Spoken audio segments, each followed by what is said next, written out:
नमो विष्णुपदाय कृष्णपृष्ठाय भूतले श्रीमते भक्तिवेदान्त स्वामिनेति नामिने। नमस्ते सरस्वती देवे गौरवाणी प्रचारिणे निर्विशेष शून्यवादी पाश्चात्यदेशतारिणे। वाञ्छाकल्पतरुभ्यश्च कृपा सिन्धुभ्य एव च पतितानां पावनेभ्यो वैष्णवेभ्यो नमो नमः।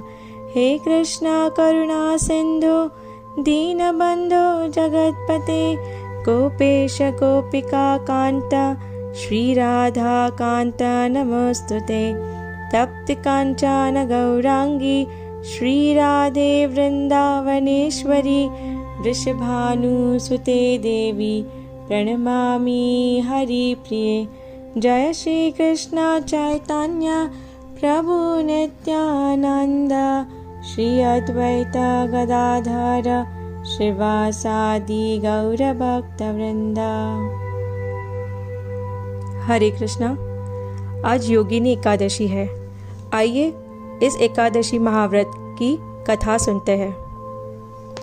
आषाढ़ मास के कृष्ण पक्ष में आने वाली योगिनी एकादशी का महात्म्य ब्रह्मवैवर्त पुराण में भगवान श्री कृष्ण और युधिष्ठिर महाराज के संवाद में वर्णित है।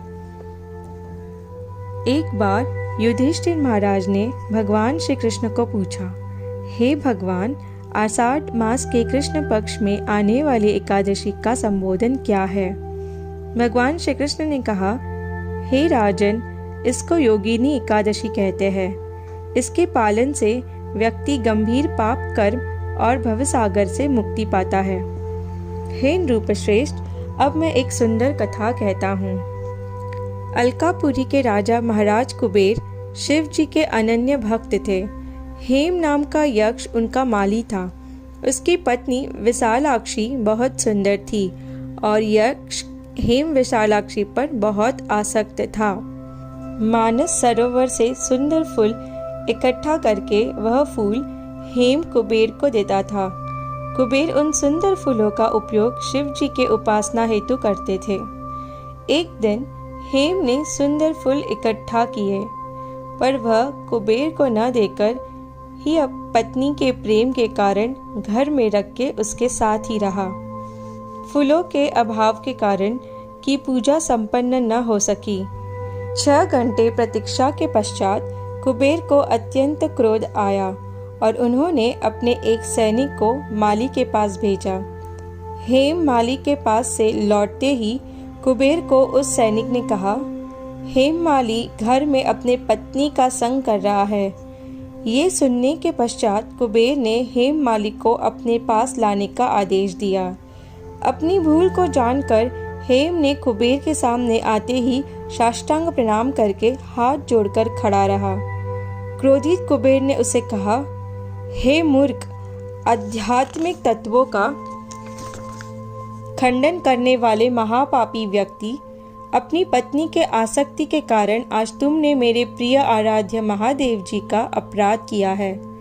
ये केवल तुम्हारे इंद्रिय भोग के कारण हुआ, इसलिए तुम्हें कोढ़ हो या मैं शाप देता हूँ, जिससे इसके आगे तुम अपनी पत्नी से हमेशा दूर रहोगे। मूर्ख, फौरन इस जगह से निकल जाओ। कुबेर के इस श्राप से हेम माली का अलकापुरी से पतन होकर इस मृत्यु लोक में जन्म हुआ। थोड़े काल बाद उसे कोढ़ हुआ। उस दुख से वह परेशान था। भूख, प्यास और परेशानी से व्याकुल होकर वह वन में गया और बहुत रात दिन उसने इसी तरह गुजारे।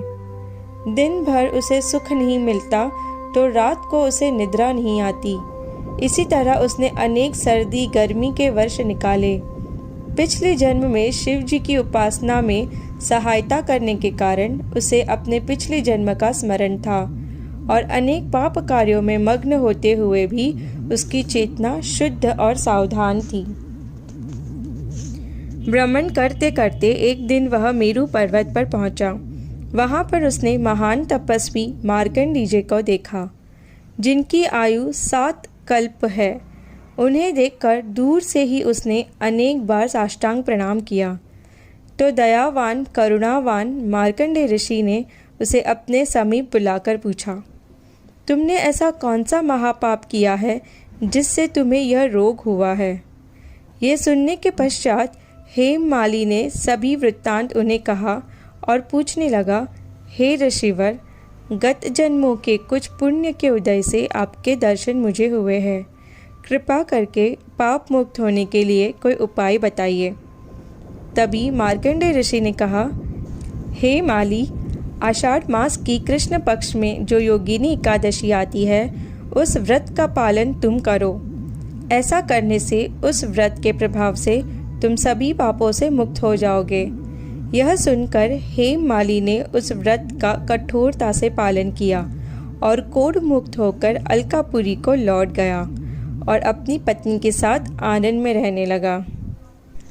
88,000 ब्राह्मणों को भोजन दान कराने का फल केवल इस एकादशी के व्रत के पालन से मिलता है।